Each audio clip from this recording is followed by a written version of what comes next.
New Town. I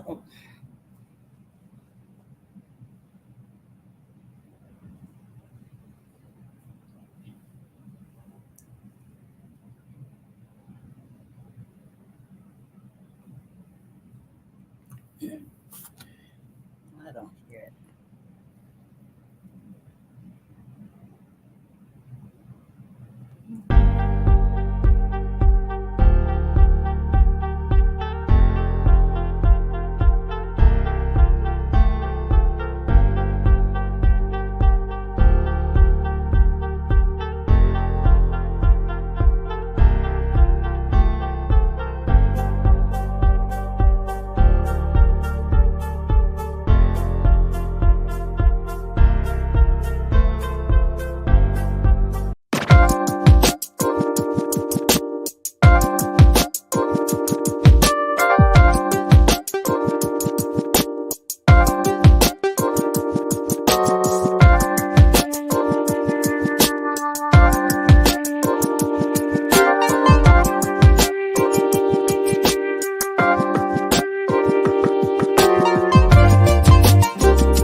Good evening, ladies and gentlemen. Welcome again to another segment of Straight Talk with Grover Thornton. This program is designed to inspire, inform, educate, and to let you know how governments, state, federal, and local impact our lives. The sponsor of this show is Our Black Media. The producer is Mr. Julius Hall, President and Chief Executive Officer. I just want to take a few minutes just to talk about the election that we've been having over the last few months, and particularly the election that was held in May. I got to say that I feel very proud about all the contestants who were on this show. 9 people were involved on this show, with 10, but I don't include Attorney Joyce Griggs because she ran for a federal election, but she did not win. I understand she's going to try to run again. I wish she had won, but let's wait and see. But for the local elections, there were 9 people, and 7 people out of 9 won the election. So that gave me a percentage of 76%. And we're hoping that we see what happens to Ms. Boles, who's our guest tonight. And if she does win, I'm sure she's very intimately qualified. I can tell you that when we get into questioning there. But I just want to say that I thought I would just mention how important it is to vote and how this program has been very successful. And hats off to Mr. Julius Hall, a man who has really reminded me of the 60s.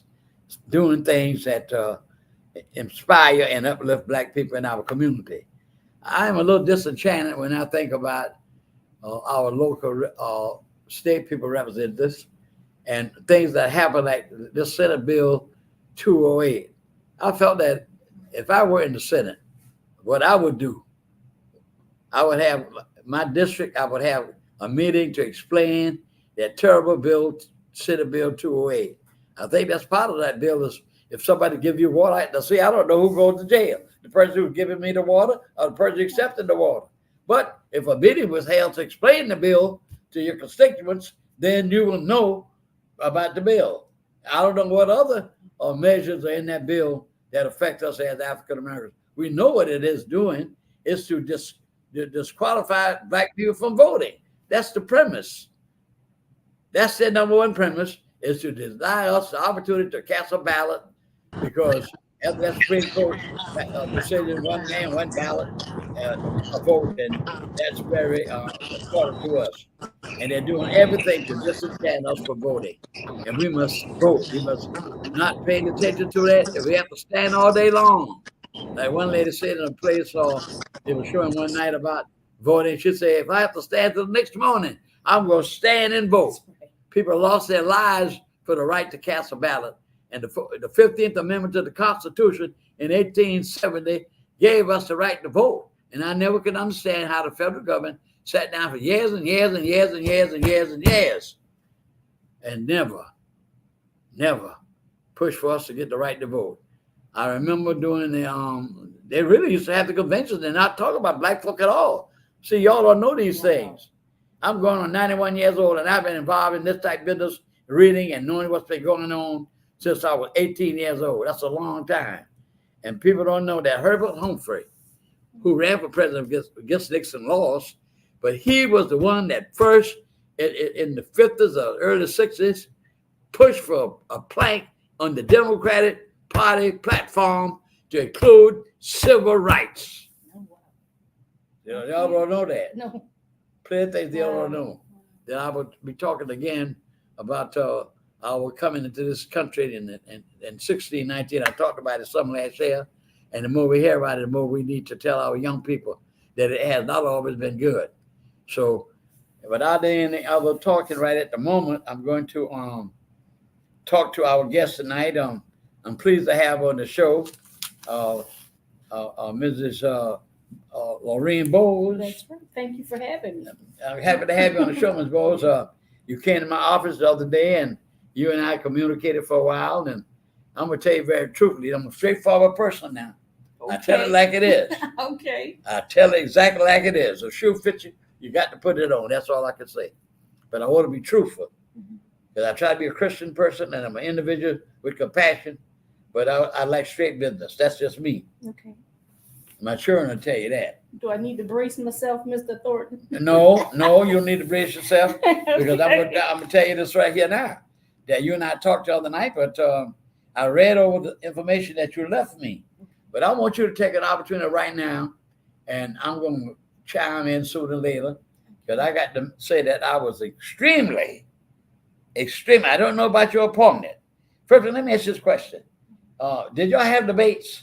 No debates. That's what I can't understand. I don't understand. There was a meet and greet in West Savannah for all of West Chatham, and Dietrich Cody, the person who came in third in the race, he showed up. I showed up, and we had a great conversation. We answered questions. But your opponent did not show up. No, she didn't. Now, see, that tells me something else about her right then. If you run for office, then you should stand up and take your position. Everybody that's been on this show have taken their position one way or another. Yeah. If you haven't, and you ought to stand up and explain your position, what you would like to do in this particular office. Yeah. But I was extremely impressed, ma'am, about what I read about you. Thank you. So just tell us something about yourself, where you were born, and tell about your education. I was so impressed by the Howard University. I really was impressed. Thank you. Go ahead, tell us about yourself. Talk to the people. My name is Laureen Monica Boles. I am running to serve as your Chatham County District 8 Commissioner. I was born and raised in Savannah, Georgia. I'm a daughter of Carver Village. I attended St. Vincent's Academy, and I received a scholarship to Howard University. Oh, wonderful. Yes, and I actually went on to study civil engineering. Very qualified. Yes, my focus. And then I got recruited to go further north. I kept saying I was going in the wrong direction. I got recruited to go to Philadelphia to serve as a municipal stormwater engineer. So with the civil engineering degree, I actually focused on stormwater management. A lot of what we deal with here, what we need to deal with here in Savannah and in West Chatham, some of the flooding issues that we deal with. I actually went back to school and got a master's in city planning. Oh, yes. I read where you worked with some communities and plan. That's the type of person we need in government. Yeah. That's the type of person we need. I served 5 years as a non-executive director, and we focused on, I went from stormwater management. We focused on environmental justice. Uh-huh. Again, we want the balance of working in what we have in a port city. We want the benefits, those economic benefits, because they're huge. They bring jobs, but we also want that balance. We want a great environment for our communities, our residents who are here as well. And so we're trying to find that balance. Mhm. I got an opportunity to work on the Environmental Justice Act that was introduced to Congress in 2021. Yeah, I read that. I was going to ask you about that. Yeah, in fact, a draft came to my office, and Senator Cory Booker asked us to convene local leaders around the country. Now, see, I want to show people this right here, that you're not just shooting your mouth off. You got the evidence to prove it. See, we're not like Mr. Trump with all them lies he's telling. And how you get around with the evidence? There's the evidence. There's evidence. That the man that showed the agreement that he made with Mr. Cohen about the payments. $34,000 a year, That's what a right. month or whatever it was. Mhm. So the evidence, here's the evidence right here, where you were with Senator Cory Booker. That's right. I had the highest respect for him. Oh, yeah, let me I got to tell you a funny story about that. So he came, we did a press conference, Uh-huh. and all the night before I'm preparing a speech so that I can introduce him. And it turned out, when I got to the podium, they said, no, the senator's going to introduce you. So now my speech is all wrong, Mr. Thornton.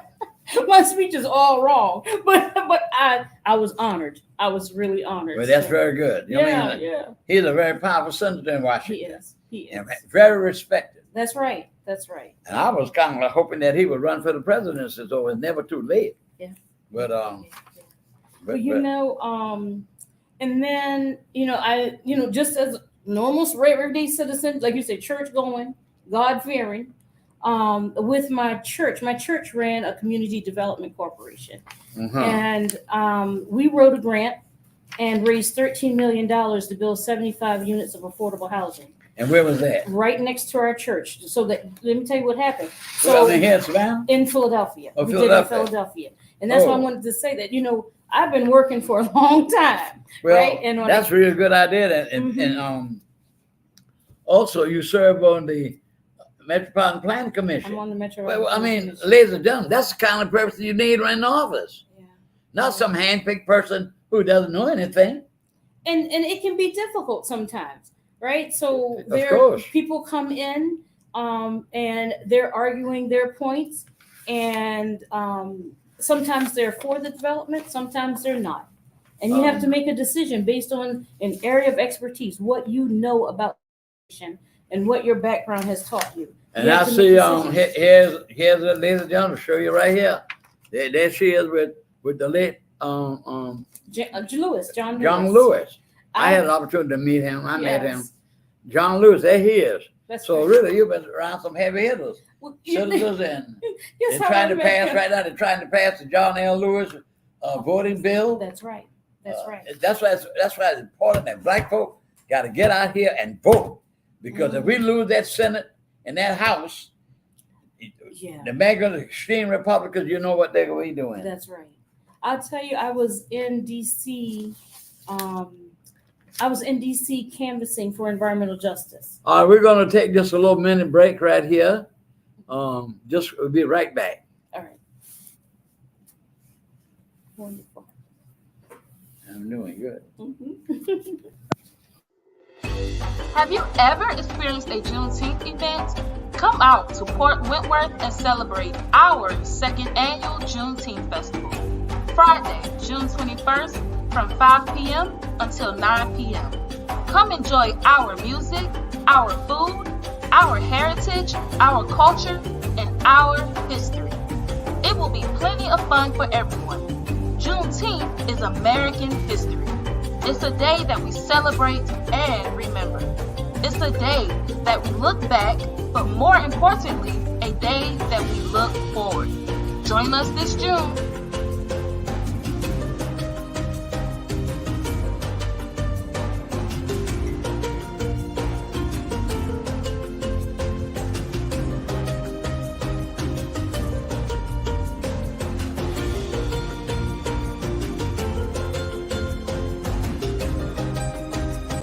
Chatham County. My name is Laureen Monica Boles, and I am running to be your commissioner in Chatham County District 8. From Savannah's West Side to Garden City, Port Wentworth, and the Highlands, the 8th District is primed for growth. I have the qualifications and the experience to tackle the tough issues. When you elect me as your representative on the Board of Commissioners, I promise you I will serve as a consensus builder, not a dictator, and certainly not a puppet. You deserve accountable, transparent, and accessible leadership. On June 18th, vote for me, Laureen Monica Boles. Together, we will get things done, not let things be.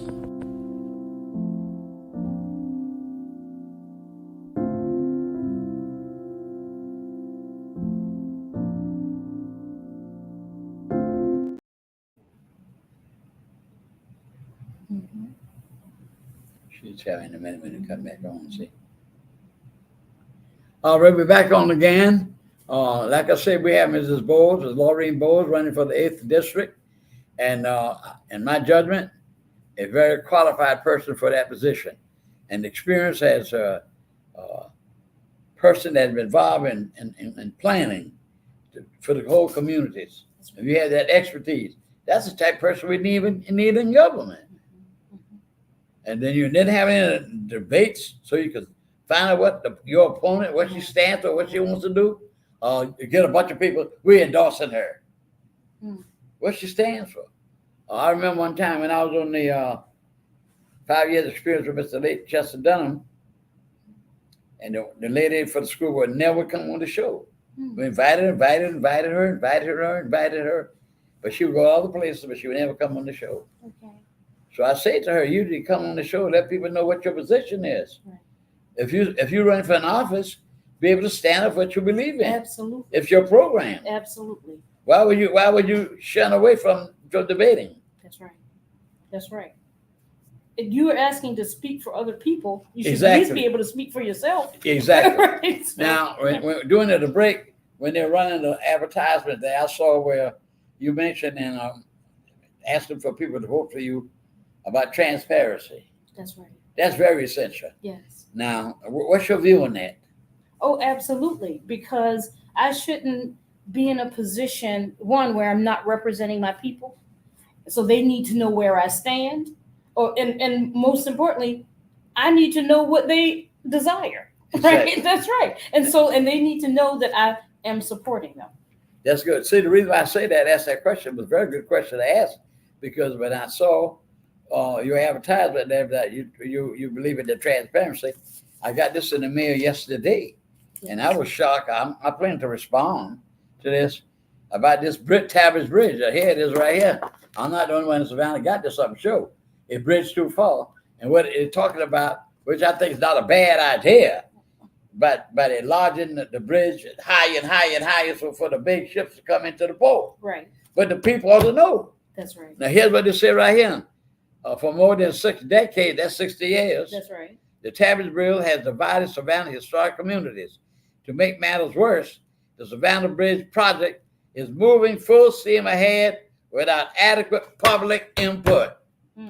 So in other words, they do all that, they look around, then the millage rate goes up, we got to pay for it, and we have no input on that. That's right. That's People need to be engaged. what I just told you from the very beginning about Senate Bill 208. That's right. I thought Mr. Miller is a senator, and Mrs. Jackson, very qualified lady, I can tell you that, Yes. because we wouldn't be where we are today if she had done the things she did during the 60s, during the civil rights struggle. Right. When she came to First Time Baptist Church, where I'm a member, I stood up and told the people of her work, which I don't take what somebody does. That's history. That's right. You can't cover that up, good or bad. This is good, what she did. But I figured that transparency, Yes. they should come to the city and their community, their district, and tell us about this no good 20 Senate Bill 208. That's right. It's horrible. So I don't know, like I said originally, who go to jail if somebody bring me some water? Do I go to jail, or does the person who's bringing the water? You don't think that's important to know? That is important to know. Right. That's So important. I'm glad to see what you said, transparency, because that's terrible what they're doing to people in Savannah.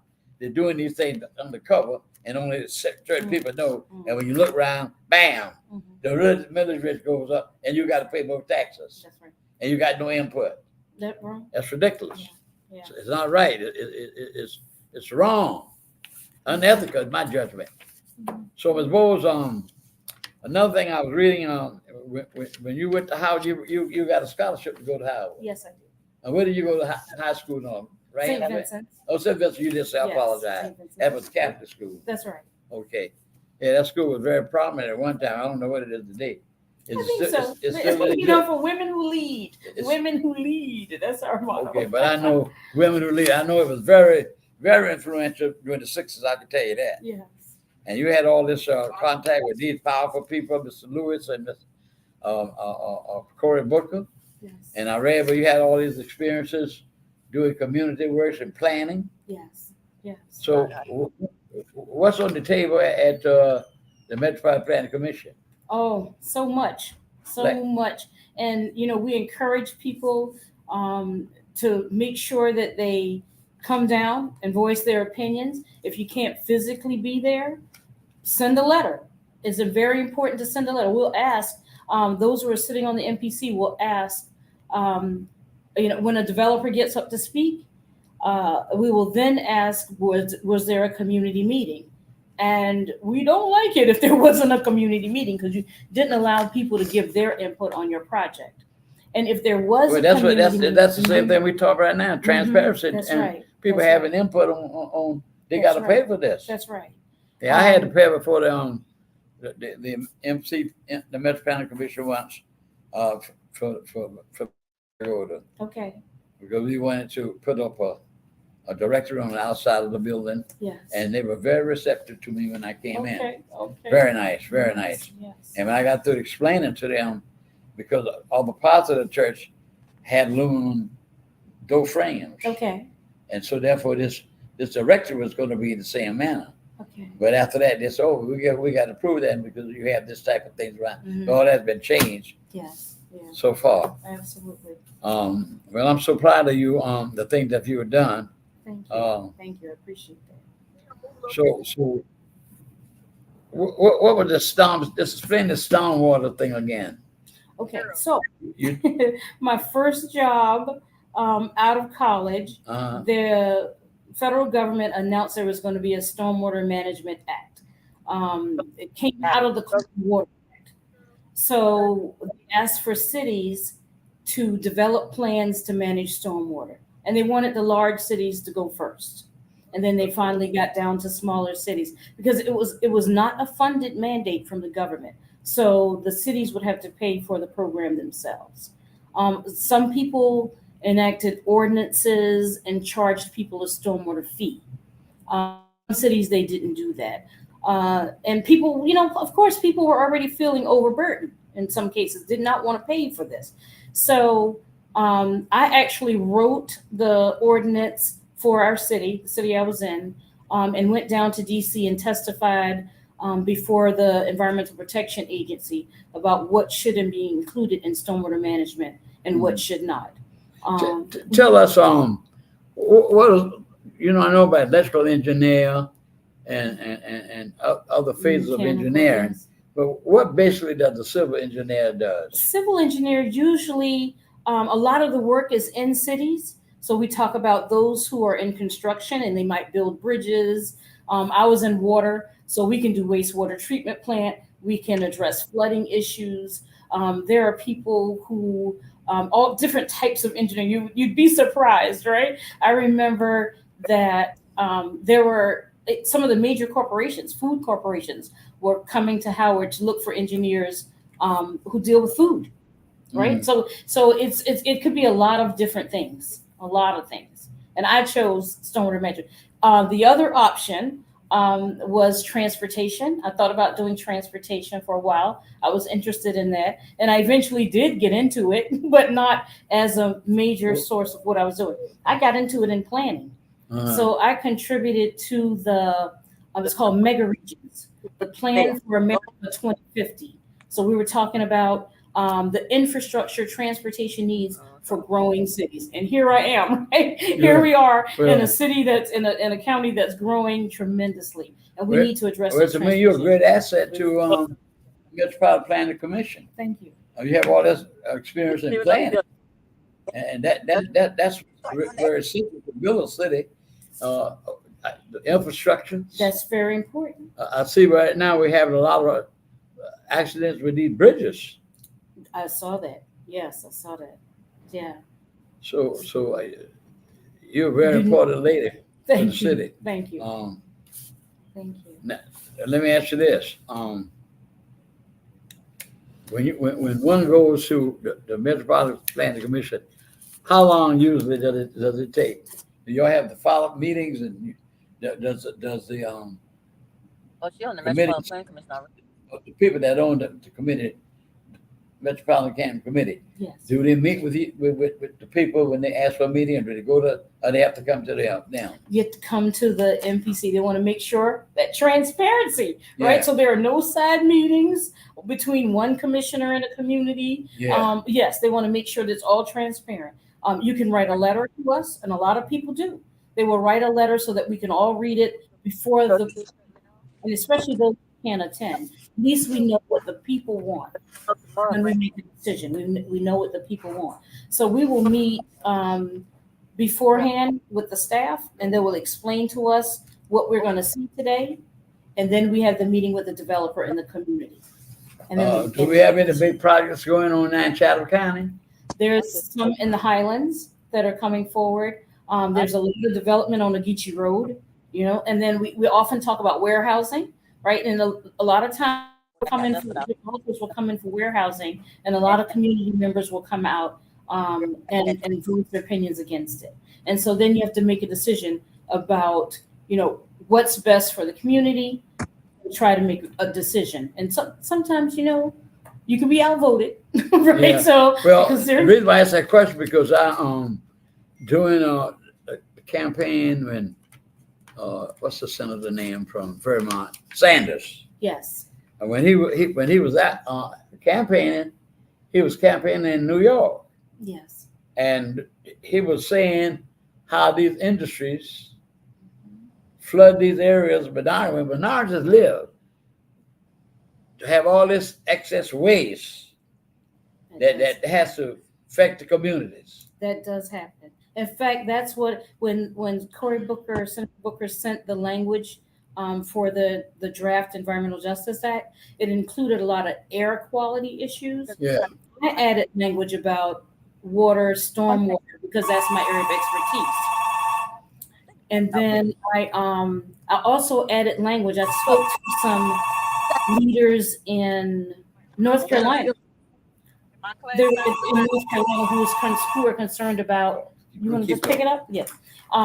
Concerned about hog waste, and so hog waste was being spread on land. Right now, you have to call back. And then once the hog waste was spread on the land, it would evaporate into the air and get into all the wind, and they're covering the people's homes.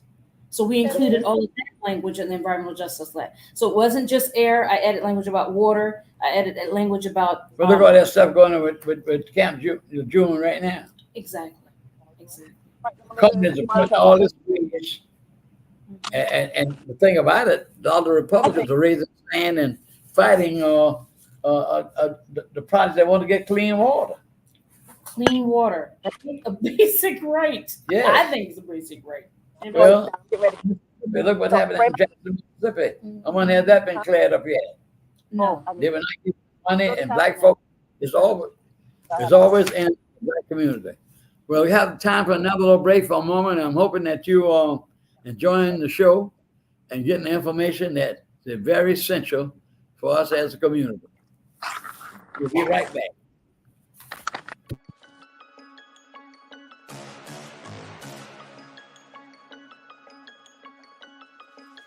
Hello, I'm Richard Coleman, and I'm running for the office of Sheriff of Chatham County.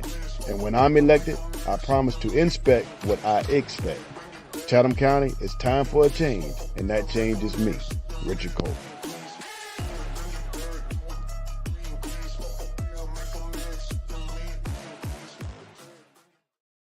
Chatham County, we have some growing pains that affect our health and our wealth. That's why the race for the Chatham County Commission seat is not a popularity contest. It's a job interview, one that requires a proven track record. My name is Laureen Monica Boles. I have served 33 years as a stormwater engineer and city planner. I've raised millions of dollars to create jobs and build affordable housing. Vote for the candidate with education and experience. Vote Laureen Monica Boles, Chatham County Commissioner, District 8. Paid for by the committee to elect Laureen Monica Boles.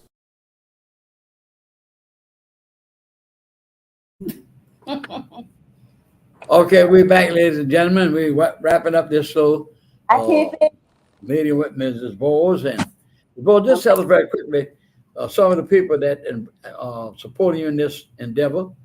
And like I say, she's a very qualified woman, and she will be an asset to the community. I'm sure with all that experience that you have. Thank you. Tell us some of the people that endorsing you before we wrap up here. And it's been a pleasure talking with you. Thank you so much. Well, as I mentioned at the meet and greet in West Savannah, Dietrich Cody from Garden City, he was an opponent and he's a friend, right? So he endorsed me and I am uber grateful. Also, and I want to make sure that I wanted to let people know that I'm getting endorsements across Chatham County, not just Savannah. That's good. So Mayor Barbie in Garden City, Ricky Lassiter, Natalie Morris, also in City Council in Garden City, Rufus Bright and Julius Hall in Port Wentworth as Councilman Bright. In Savannah, Bernetta Lanier, Alicia Blakely. Oh, wonderful. And entrepreneur, Rashida Edwards, right? So you have the business community as well. Well, and then my prayer warriors. I can't forget my prayer warriors and my team. My team is huge. Pastor Leonard Small, Melinda Gwen Thornton. one of the greatest men in our city that we have, Reverend Small, the man that and guess highly what? respected. And just recently, the Savannah Regional Central Labor Council, Labor Union Council. Label endorsed me. Excellent. But I wanted to just make sure that people know my team is mighty. Right? Good. They've been excellent. Well, I just want to thank you for coming on the show, Yes. and I hope you much success. Thank you so much. Like I said, I'm looking at my percentage rate. If you won this race, that would put my percentage rate over 80%. Okay. I'm But going to do my 77 best. is good, but 80% is better. That's right. I'm going to do my best. So thank you for coming on the show, and I wish you much luck, Yes. and hope you win. And I know you're putting yourself all into it because you really are an excellent person for the position. Thank Planning. You. Thank you. That's very essential in any government. Yes, Is thank planning. You. Thank you. Not anybody coming up to know anything about nothing about government. Thank you so much for having me. My pleasure. Okay. So we hope to see you in the victory circle. Thank you. Thank you All again right. for coming, All right. and I hope Thank you you, much sir. success. God bless you. God bless you. All right, now, ladies and gentlemen, we're going to take just a moment break. I'll be right back. I'll be right back. Okay. Come out to Port Wentworth on June 21st and celebrate Juneteenth with us. Bring the kids, your family, and your friends and enjoy a day of entertainment, history, culture, and fun. Don't forget, the Port Wentworth Juneteenth Festival is June 21st in Port Wentworth.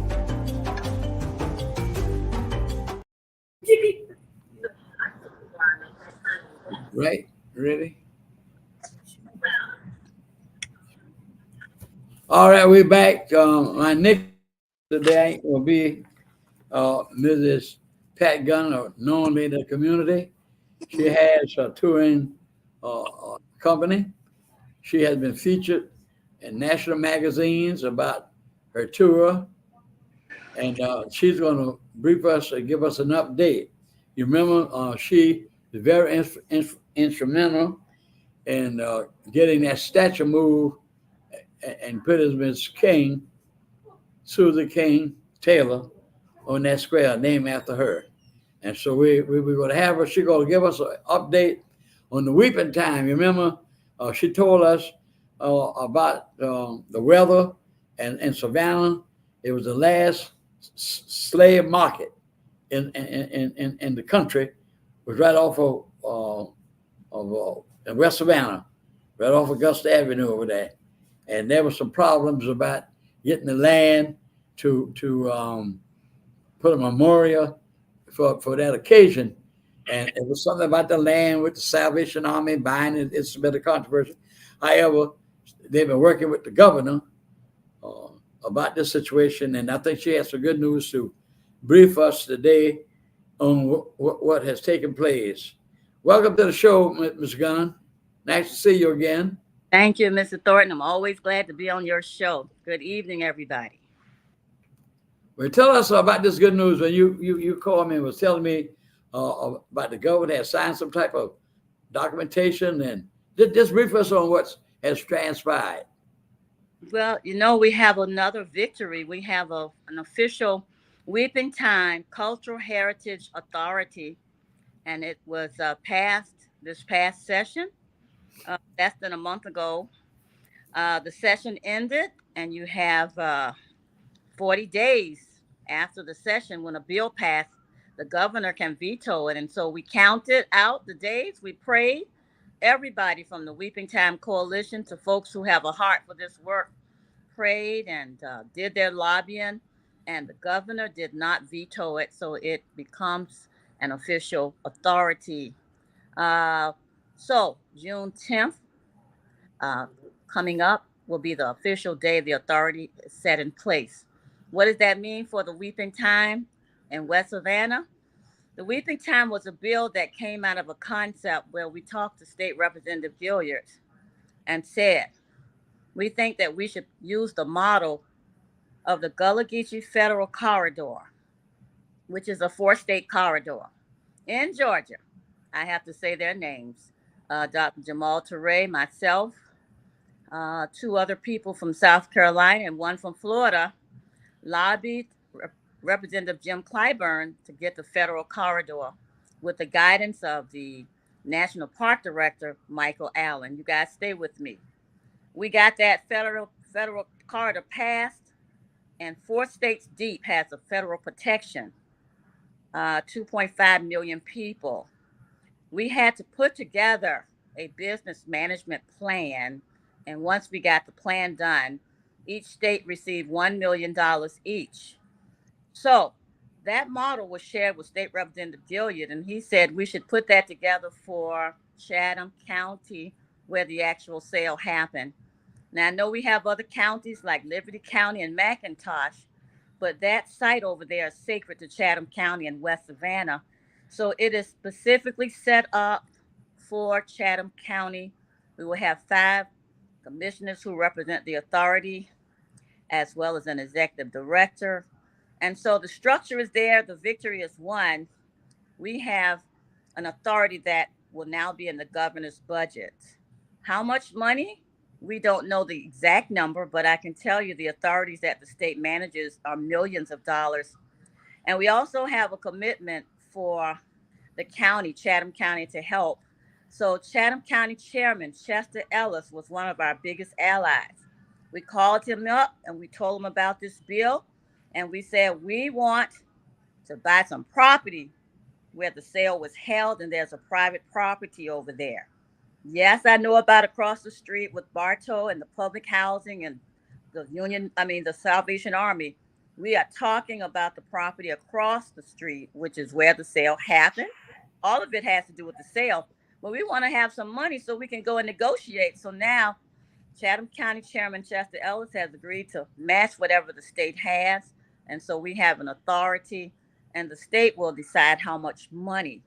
There will be 5, again, commissioners, and those commissioners will be chosen by the state reps for the Chatham local delegation.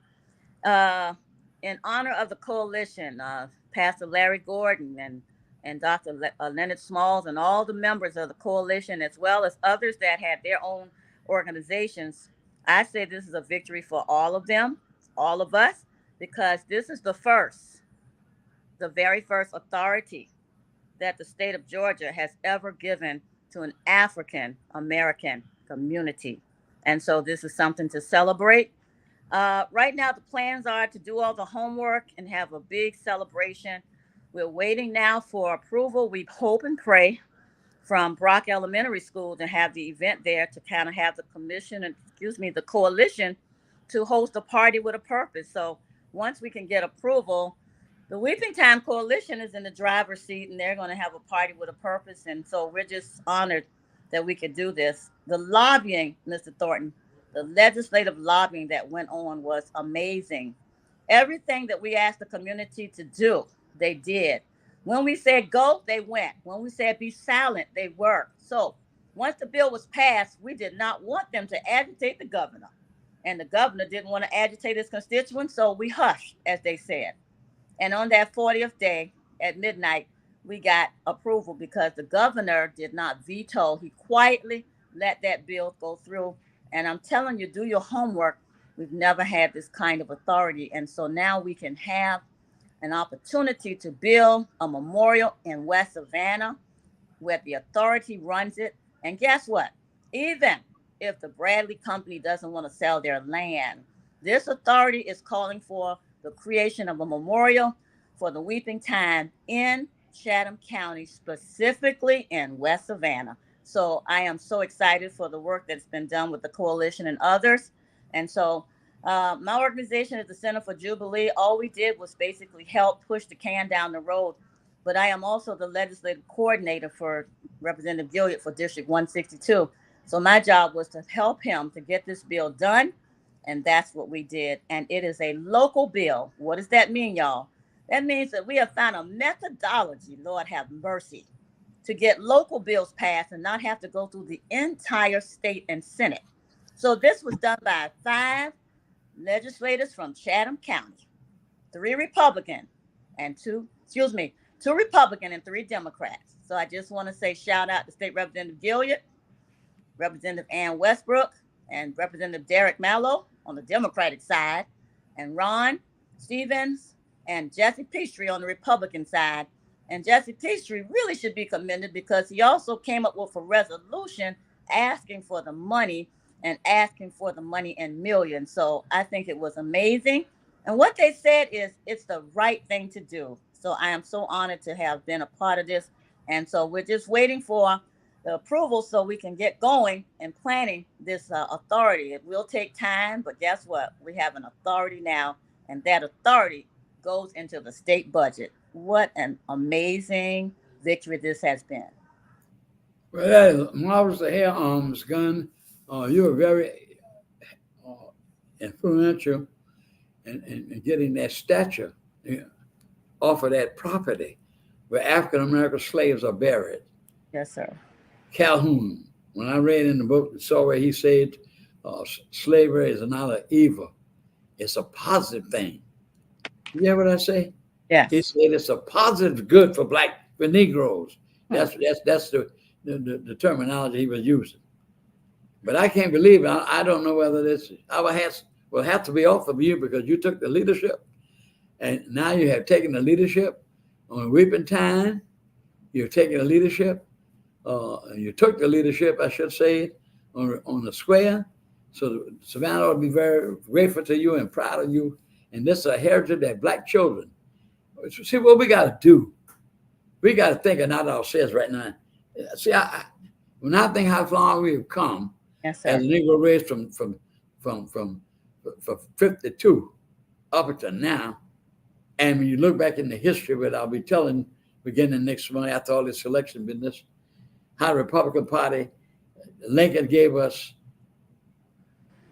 liberty. We could move around, but we never got what? Equality. That's right. We never gotten that.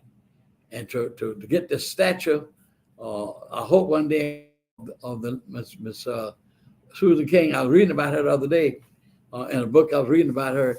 She was a nurse. Absolutely. And did you know when I was reading that followed the Union troops as the men got shot up, she was there attending to people in the battlefields. Yes, sir. She was a nurse that traveled with the Union Army. Yes, sir. Ms. Thornton, we went to Boston. I went to Boston about a month ago today. Yeah, you were supposed to tell me about it, but you never did call me back to finish telling me. Well, I just want to share this with the listeners. We wanted to find her graveside. Many from Savannah have gone and made that trek. And so we wanted to do the same The cemetery closes at 5. We get there 3:45, and there are no directories inside of this veteran cemetery. So it's a huge cemetery. It was 5 of us there, and one of them was a representative from the mayor of Boston's office, and we split up.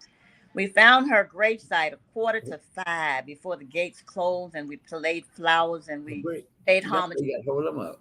And so we just promised her that we will get a statue, a memorial in town. Ms. Gunn, I have to interrupt you for a minute. We got to go on a little break because we're on a time schedule here. We'll be right back. So just hold your thoughts because what you said is very good for us to hear. Thank you. We'll be right back, ladies and gentlemen. We'll be right back. A little short break. I'm Patty Hewitt, and I'm worried about our future. Last one. I think about my grandkids and the belief that they deserve every opportunity. And what you deserve, what coastal Georgia deserves, is someone who cares more about their community than about corporate profits and big pharma. I'll see you later. All right, thank you. Small business owners and hardworking Georgians are the heart of our community. Good day. Not CEOs, not lobbyists, not shareholders. But who's taking care of them? It's time to ask yourself, what do you want from your government? This is our year to stand up against what we know is wrong. No more DC politicians invading our home life. No more racism that kills dreams and spreads violence. And no more corporate greed at the expense of workers' rights and our environment. So what would be the most meaningful help to you? I've spent the last 8 years working behind the scenes, mobilizing our communities for positive change. And while that is really important work, I can't stand by and allow the same tired politicians to run this country, the same ones who've neglected the real needs of Georgians. I'm ready to take our seat in Congress so I can fight for you and your families. I vote for you. Thank you, my darling. I love you. This isn't about party lines. This is about voting for a better future for more Georgians. Enough is enough.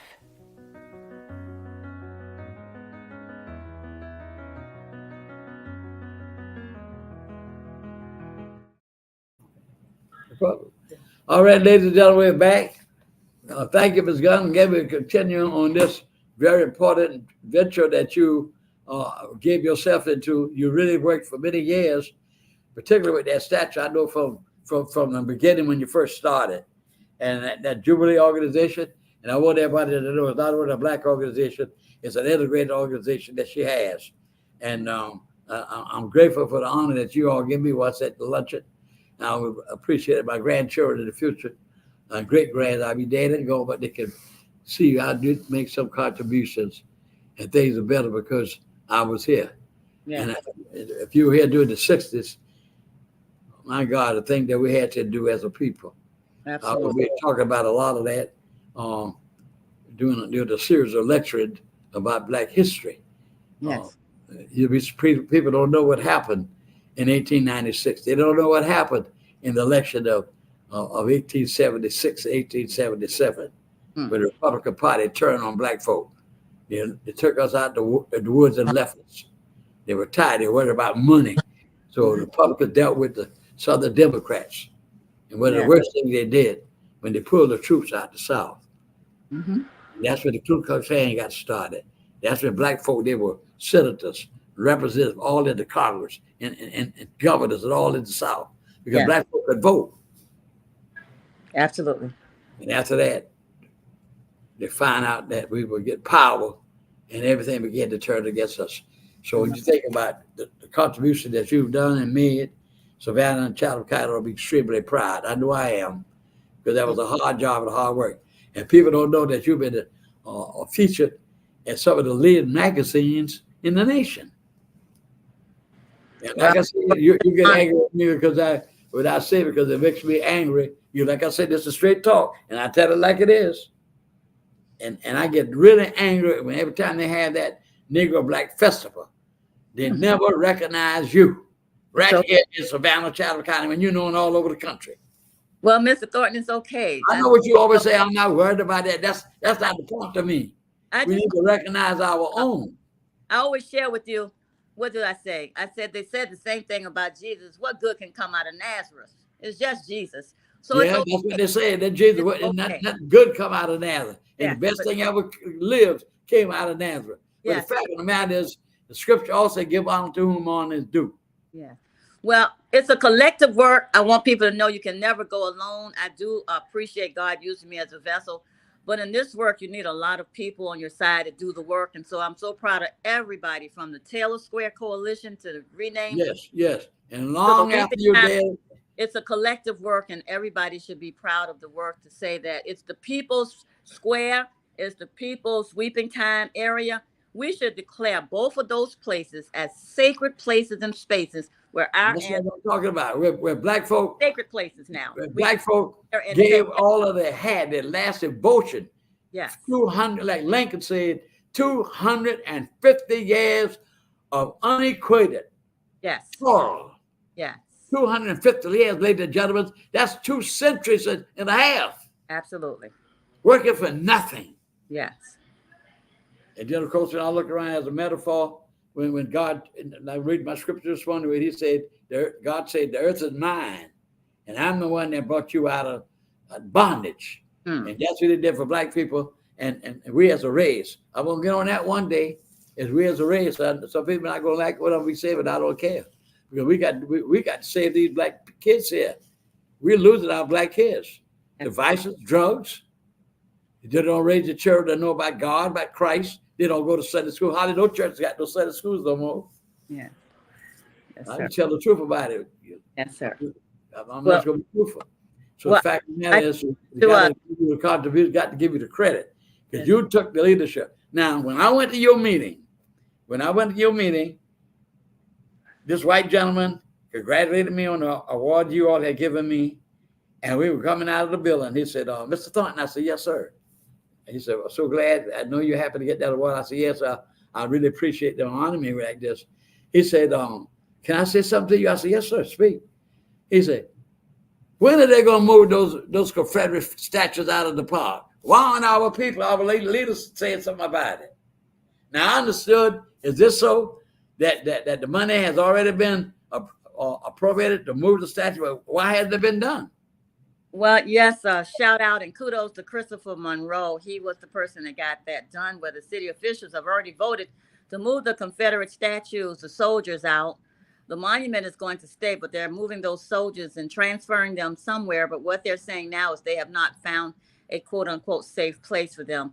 I think they should transfer them to the Confederate cemeteries all over Savannah. They're dead and they belong in the cemetery. They don't belong on public squares where we pay our taxes. Absolutely. Never should have been put there in the first place. Any image in Savannah in public places that offend others with our tax money should be removed.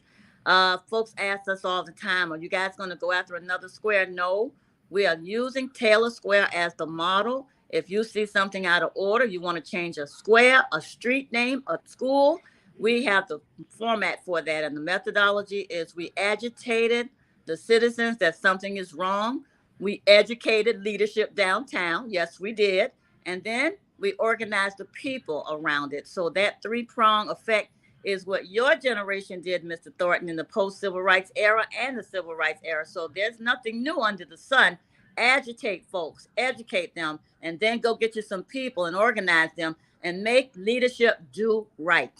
I don't know. Exactly. And then the thing about it, though, like Mr. W. Law said to me one time, great leader as far as I'm concerned, he said to me one time, we work to put our black people in political jobs, and they don't speak out.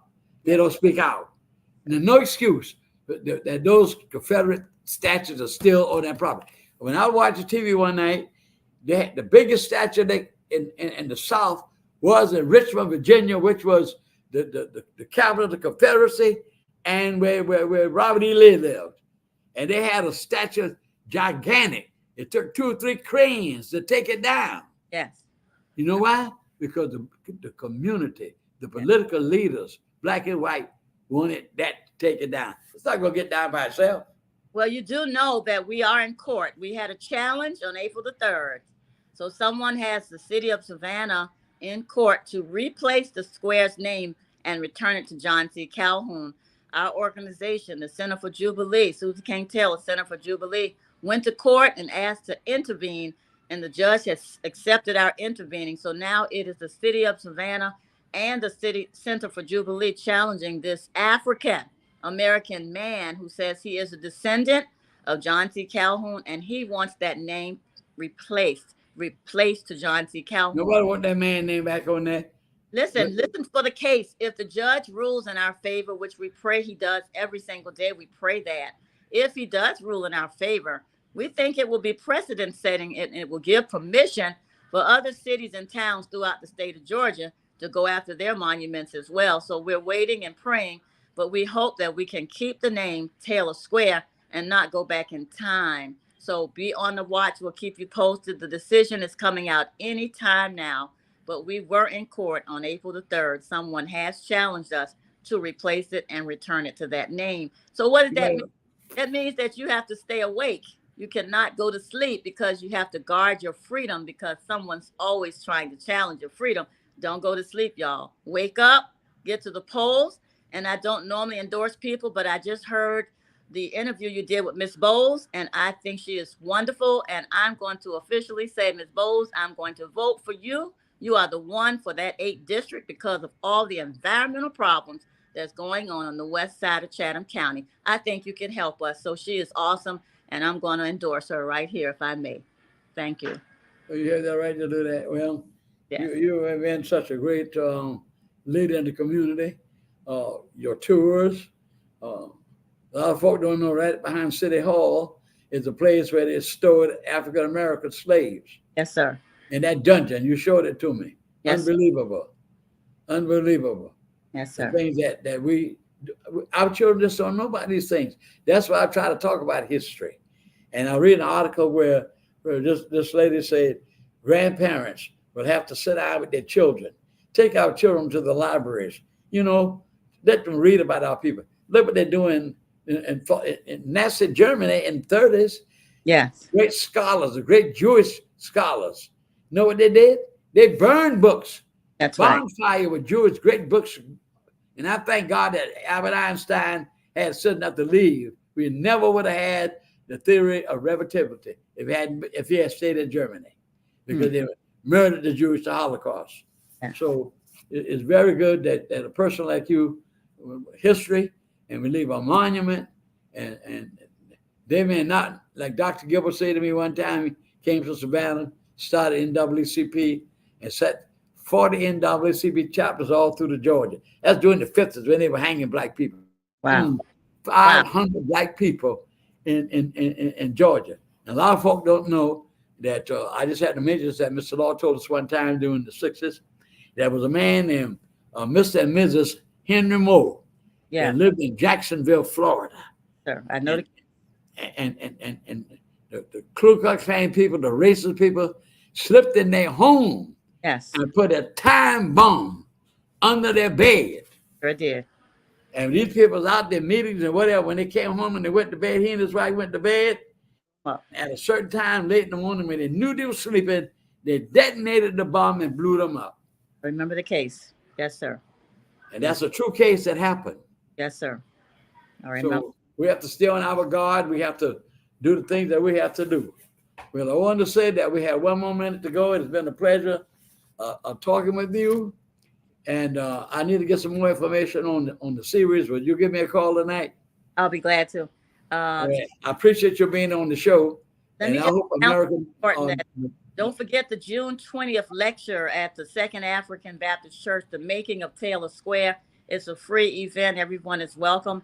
And Mr. Thornton, you got VIP front row seat. You're going to be there. And in the fall of this year, we're going to have a lecture featuring Mr. Grover Thornton talking about the slavery to freedom era.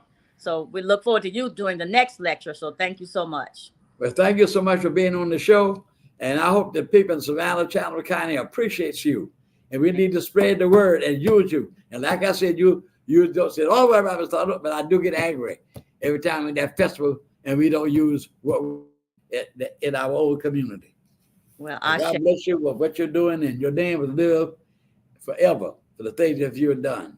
Like Dr. Gilbert said, they may not call my name, but when they get to talking about it, they'll have to call her name. Greenbrier, USO, YMCA, 40 chapters of the NAACP throughout the state.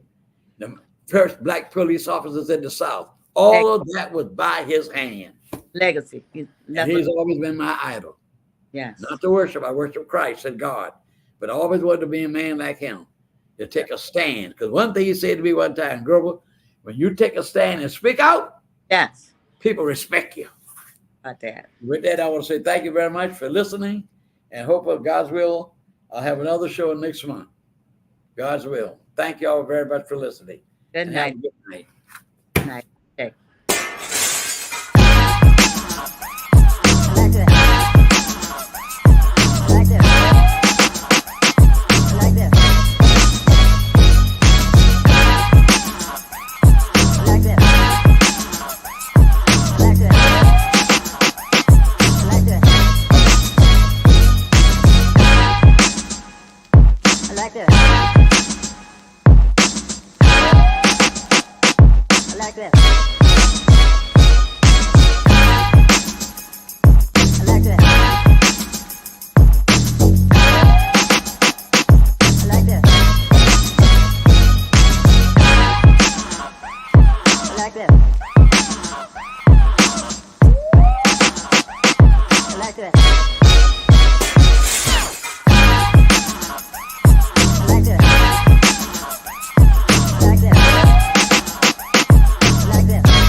Like this.